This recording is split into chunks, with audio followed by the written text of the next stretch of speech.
ప్రభు అయిన యేసుక్రీస్తు నామంలో ప్రతి ఒక్కరికి పేరు పేరున నా వందనాలు తెలియజేస్తా ఉన్నానండి.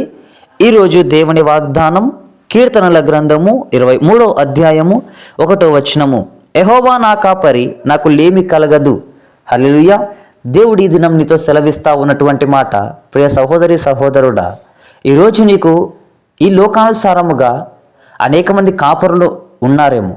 హల్లెలూయా.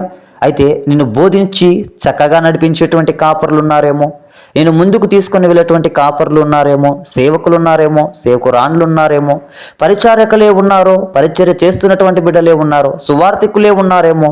హల్లెలూయా. అయితే ఈ లోకంలో నీకు స్నేహితులు ఉన్నారేమో, బంధువులు ఉన్నారేమో, లేకపోతే నీ తల్లిదండ్రులు ఉన్నారేమో, వారిని అందరినీ నీవు ఆశ్రయిస్తా ఉన్నావేమో. హల్లెలూయా. నీకు అప్పు అన్నటువంటి సమస్యతో, నీకు లేమి అన్నటువంటి సమస్యతో నీవు బాధపడతానే ఉన్నావేమో. అయితే దేవుడి దినం మనతో మాట్లాడుతూ ఉన్నటువంటి మాట, ప్రియ సహోదరి సహోదరుడా, అయితే నువ్వు నమ్మి దేవుని విశ్వసిస్తూ ఉన్నట్లయితే, మనం బైబిల్ గ్రంథంలో చూసినట్లయితే కన్నా ఏలియా అన్నటువంటి ప్రవక్త దేవుణ్ణి నా కాపరి అనేసి ఆశ్రయించి ఉన్నాడు. అయితే ఎక్కడా కూడా లేమి చూడలేదండి. హల్లెలూయా. కరువు ప్రాంతంలో విధవరాలి యొద్ద రొట్టెల్ని తిన్నటువంటి వాడు ఏలియా. హల్లెలూయా. అయితే కాకుల చేత పోషింపబడినటువంటి వాడు ఏలియా అయి ఉంటా ఉన్నాడు. హల్లెలూయా. అయితే లేమి కలగచ్చు కదా అనుకుంటే కలగలేదు. ఎందుకో తెలుసా? ఈ లోకంలో బంధువుల్ని, స్నేహితుల్ని, తల్లిదండ్రులను, లేకపోతే పిల్లల్ని, వీళ్ళు నా కాపరి అనేసి అనుకోలేదు. దేవుడే నా కాపరి, దేవుడే నా స్నేహితుడు, దేవుడే నన్ను నిజముగా ప్రేమించేటువంటి వాడు అనేసి ఎప్పుడైతే దేవుణ్ణి ఆనుకున్నాడో ఏలియా అనేకమైనటువంటి అద్భుతాలు చూసి ఉన్నాడు, ఆశ్చర్యకార్యాలు చూసి ఉన్నాడు. హల్లెలూయా. అయితే దావీదును కూడా మనం చూసుకున్నట్లయితే దేవుని నిత్యము ఆరాధిస్తూ ఉండేటువంటి వాడు.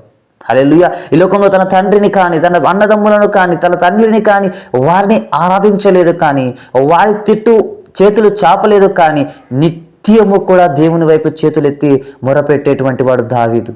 అయితే అనేకమైన అద్భుతాలు, ఆశ్చర్యాలు జరిగించి ఉన్నాడు దావీదు ద్వారా. ఇష్టానుసారమైనటువంటి కుమారుడుగా పిలువబడి ఉన్నాడు.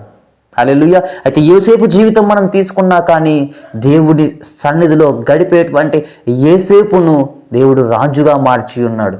హల్లెలూయా. ఎందుకో తెలుసా?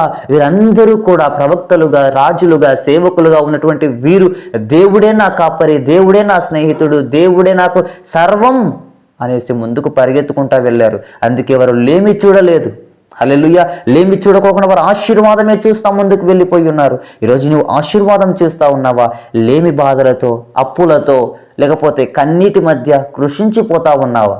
ఒక్కసారి ఆలోచించి ప్రియ సహోదరి సహోదరుడా, అయితే నీ కాపరి ఎవరై ఉంటా ఉన్నారు? హల్లెలూయా. ఈరోజు నీ సేవకుడు అవుతా ఉన్నాడా నీ కాపరి? ఈరోజు వాళ్ళు బాగా వాక్యం చెప్తా ఉన్నారు, వారానికి సేవకులు. అయితే వారు కాదు కానీ మాట్లాడేది దేవుడు తన బూరలను వాడుకుంటా ఉన్నాడు. హల్లెలూయా. ఈరోజు నీవు ఎట్టి రీతిగా ముందుకు వెళ్తా ఉన్నావో ప్రియ సహోదర సహోదరుడి, అయితే దేవుడు ఇక్కడ సెలవిస్తా ఉన్నటువంటి మాట, నీవు ఆయనకి మాత్రమే దాసురాలుగా, ఆయనకు మాత్రమే కుమారుడిగా, ఆయనకు మాత్రమే కుమార్తెగా ఎప్పుడైతే నివసించి ముందుకు వెళతావో దేవుడు నీ పట్ల అనేకమైనటువంటి కార్యాలు చేసేటువంటి వాడుగా ఉన్నాడు. హల్లెలూయా. అటు రీతైనటువంటి నిరీక్షణ ప్రతి బిడ్డకి అనుగ్రహించబడును గాక. ఆమేన్. ప్రార్థన. మిక్కిలి ప్రేమ కలిగిన దేవా, నీకు స్తోత్రాలయ్యా. అయా ఏ బిడ్డకి కూడా నైనా తండ్రి లేమి లేకోకుండానట్లు నైనా తండ్రి సహాయం జరిగించండి అయ్యా. మరి నైనా తండ్రి ఈ లోకంలో ఉన్నటువంటి మనుషులను మేము కాపరులుగా చేసుకుంటున్నామేమో, అయితే మా కాపరి నీవై ఉంటుండగా మీరేనైనా తండ్రి మా మధ్య నిలవమని సహాయం జరిగించమని యేసుక్రీస్తు నామంలో అడిగి వేడుకుంటున్నాను తండ్రి. ఆమేన్.